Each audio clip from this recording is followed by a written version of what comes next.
All right, now we are back. We have had I think, what has been very productive, fruitful discussion that's been very transparent and opening. And what we'd like to do now is share some of the responses to the reflection questions, and most importantly, share what it is we think and the authors have stated are ways to avoid falling down, ways to avoid disappointing God and ourselves, ways to not have sex or save sex for later. So that'll be the last thing. The first thing we're going to do is just touch on the answers to these reflection questions.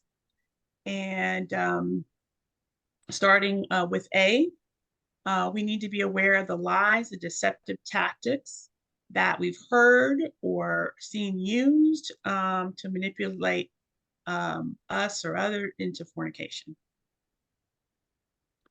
And the lies, we have to understand also, they come from the enemy. So this is not a judgment against people.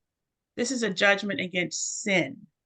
And we have to be careful because we're all vulnerable. We can all fall down. So this is not judgment again against people.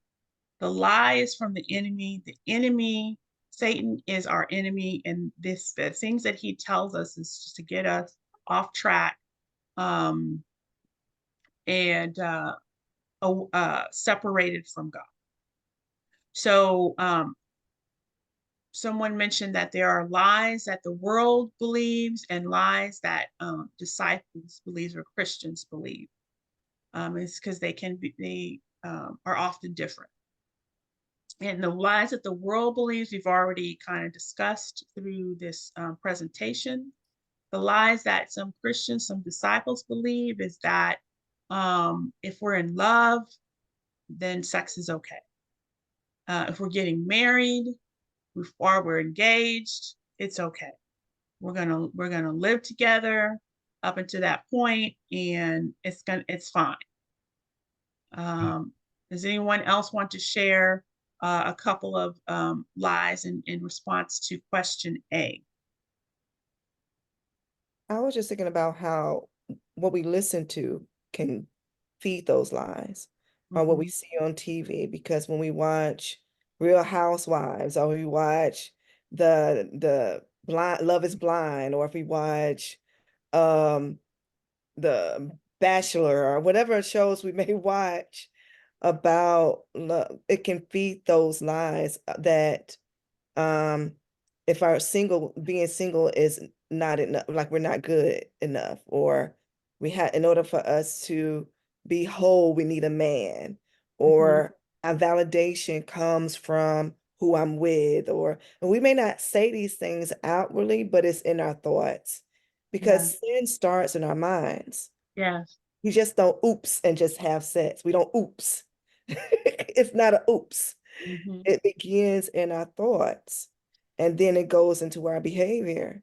And I think we have to be conscious of what thoughts are we believing, like what lies have we made our truths, and Yes. that's affecting our behavior, and Yeah. we watching TV and all that stuff plays into that.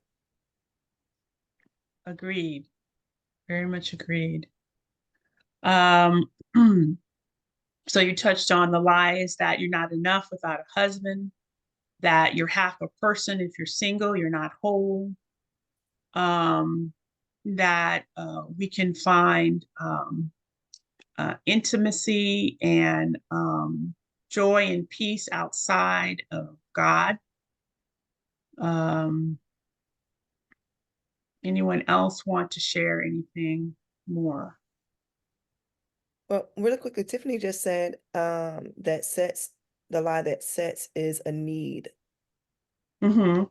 Yes, yes. And we absolutely that like I had mentioned, some psychologists have thank you, Tiffany, have supported that. reported that, put that out there, and a lot of people have eaten it up. Maslow's hierarchy of needs. It's on the bottom of the pyramid. So yes. I So think let's go to. also, Cori, Mhm. despite what the scripture says, if those who read the scripture, they we can still fool ourselves into thinking that fornication, sex is part of love if we're in a relationship with another believer. And so Mhm. that's the self-deception, Mhm.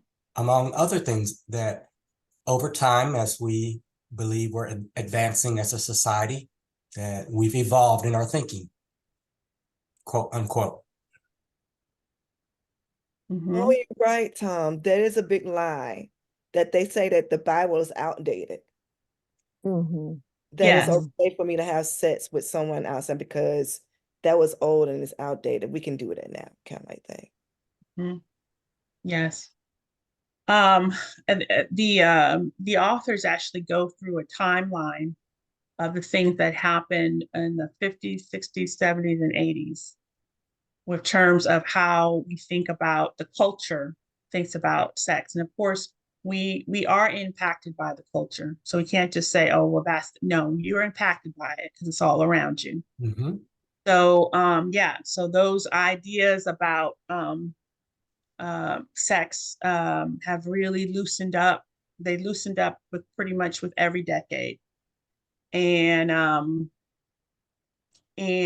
that's a reality, and we have to be aware of it, and we have to fight it with the word, with the Mhm. word, Mhm. with one another. Um, and we'll go into that a little bit later. We'll just talk about the benefits and the consequences of succumbing to fornication. That was reflective question B.